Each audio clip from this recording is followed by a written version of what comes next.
در دوره کارهای آبادانی با استقبال جشن 35 سالگی استقلال دولتی جمهوری تاجیکستان در ناحیه واسه بنا و حجره‌های کاری خدمات شناسنامه‌ای و به قیدگیری شعبه وزارت کارهای داخلی جمهوری تاجیکستان در ناحیه تعمیر و نوسازی گردید.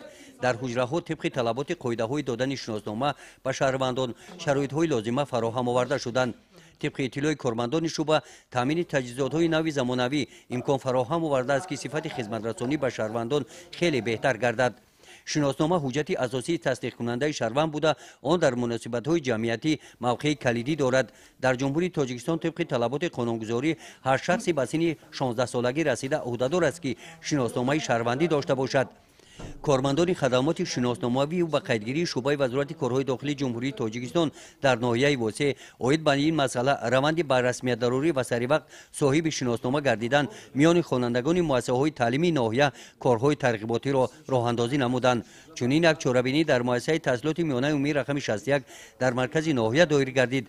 در آن مسئولین خدمات شناسنامه‌ای و به قیدگیری شعبه وزارت کارهای داخلی جمهوری تاجیکستان در ناحیه واسه تاکید داشتند که در شناسنامه منصوبیت شخص به شهروندی دولت درج گردیده هر یک شخص باید جهت حفظ و نگهداری و استفاده عاقلانه آن حمایت منفعت‌های دولت و راه ندادن به قانونشکنی مسئولیت جدی را احساس نماید.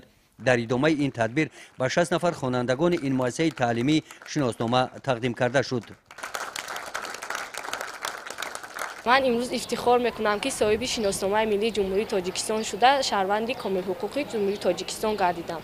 با در نظر داشت سری وقت به قید گرفتن داوطلبان در مرکز ملی تستی نزد پرزیدنت جمهوری تاجیکستان برای ادامه تحصیل در مؤسسه‌های تحصیلات عالی و میانه کسبی کشور کارمندان خدمات شناسنامه‌ای به قیدگیری شعبه وزارت کارهای داخلی جمهوری تاجیکستان در ناحیه واسه تصمیم گرفتند شهروندان سنشان به 16 رسیده و ختم کنندگان مؤسسه‌های تعلیمی را با شناسنامه تامین نمایند.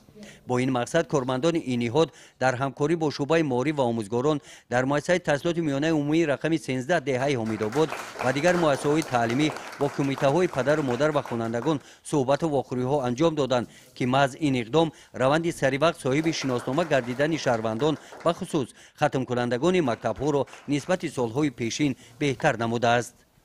گزارش خواجه نظریف خدای نظر ظهوروف از ناحیه واسه برای برنامه اطلاعاتی نوید.